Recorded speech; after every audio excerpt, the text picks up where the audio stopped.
Hey gamers, welcome to the Empress of Light Terraria guide.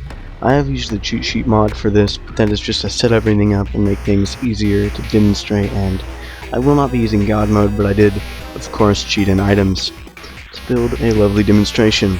If you look on the left, you'll see a right out of Plantera fresh build trying to break progression type player, and on the right you'll see the more like late game-ish ready to come back to get Terra Prisma, and on the very left you'll see normal Empress post Golem stuff that you are going to use to come back. This is a summoner build, obviously, but if you're playing any class this will work. I'm just saying this because most players who come back to kill Empress in Light Daytime are summoners because the weapon is a summon weapon. Two things I forgot that I do remedy later are Ichor Flasks. Those are so good for this fight, and the Berserker's Glove, which is really good. Those are both for either melee or summoner players, so yes, please use those. Also, this stuff has no reforges, but I do, of course, remedy that also. Wings are helpful for avoiding many of her attacks, and I would also pack a Rod of Discord or two to make those easier to get, so grab one if you can. If you take a look into chest number 2, you'll see a bunch of basic buffs and a few accessories. The Hexed Branch is amazing for this fight and really what I will be showing off for this strategy. That's why this is a master mode guide. But of course you can use this setup and just, mix and match everything, although this particular strategy is what I wanted to highlight. Most of these potions are good, like Summoner, Wrath, and well, those are really the only two that matter in daytime. But of course, Life Force and Endurance and normal healing potions are good in the normal fight. I packed an Ankh Shield, but you could also use an Obsidian Shield or Cobalt Shield, but that's so that random enemies like these two don't bump into you and ruin your fight, which can very well happen. So yeah, I go ahead and forget to use my buffs, and struggle with spawning this boss in, but you can see this mount is really good. It reaches around 82 miles an hour, which is almost as fast as a mechanical minecart, which I would also try if you really wanted to. Just be aware that it's much harder to get off the minecart and fly away from her attacks. Anyway, the boss is quite difficult to spawn in. Not to find the spawners, to freaking spawn them in. You might actually need 999 lace wings if you're really bad, like me, but just bring a pickaxe to spam on them, and you can eventually do it. With my buffs finally freaking activated, we can get the fight underway. I'm going to be using the more experienced build. I think I've already said that, but I'm not really sure because I've recorded this multiple times. Anyways, her fight always starts with that attack, a teleport dash that is always faster than the player, and the sunbeam, and then another dash. Just always be aware of that. And sometimes her second dash can catch you like that.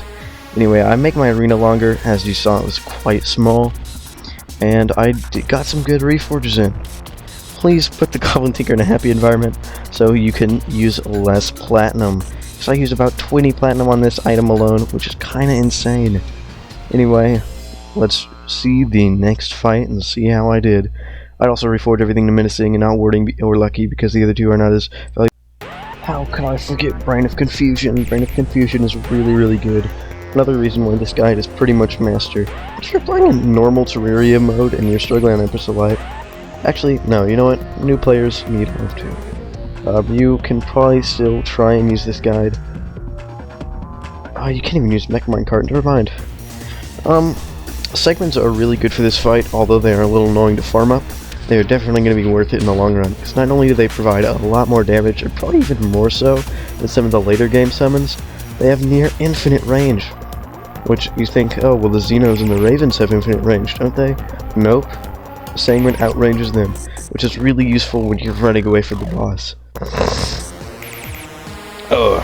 Yeah, I am practicing against normal Empress because even for pros like me who have 2,000 hours on T-Modloader, you still have to practice to fight a boss, because I haven't fought this boss in a hot second. But yeah, be vigilant, don't give up. Of course, taking breaks is good, but don't give up. Anyway, you'll notice I switched to a earlier build to try and see the pain of new players and old players alike who are trying to fight this boss early. Or technically not early, but yeah, pretty much early. I got pretty far in this attempt, and you'll see that it ends in an unusual fashion. When she does that big spiral attack, be careful. It is hard to turn around when she does that and can pretty much block off a half of your arena. So be ready to swap as soon as it goes down, or you might get trapped in one corner and eventually killed. This attack you want to go in a big circle almost. Maybe you can manage to screw it up like I did, and you'll be fine. If she does that in the air, that is a good sign that you might want to turn around, especially if you're getting to one of the ends of your runways. Anyway, her dashes are the most dangerous attack when using this, so always be ready to run out of Discord if you're about to be in a wrong spot. It can also be good for dodging attacks like that sun attack. Anyways, after whittling her down, whew, this boss is quite tough. Yeah, maybe you don't even need Master Ninja gear because I heard they nerfed it, but I don't really know. So if you want to switch that out for like Pygmy Necklace for more damage, then that is definitely a good choice. And you don't really even need to dash into Hex Branch like I said earlier because it just accelerates so fast. Anyway, after finally whittling this boss down and getting her to almost half, dodging her whatever these are supposed to be, ethereal lances I believe they're called. Oh, she teleports just so quickly. She's like Skeletron Prime, where she matches the player's speed. Luckily her attacks don't do that, am I right? Oh, finally. Phase 2. Alright, now let's go. Oh. Well, turns out she despawns if it gets to 7:30 if you spawn her in the daytime. So, be wary of that. No, I'm not going to do all that effort to actually kill the boss, just take my word for it. I did manage to beat her with Stardust Dragon, but let's be real, everybody could beat her with Stardust Dragon. Anyways, I hope you enjoyed this guide, hopefully it was helpful, and comment which boss you want me to do a guide on next. I made an original video on the twins and it got so much support, so I decided to do it again. Comment, leave a like, maybe even subscribe, and do all that.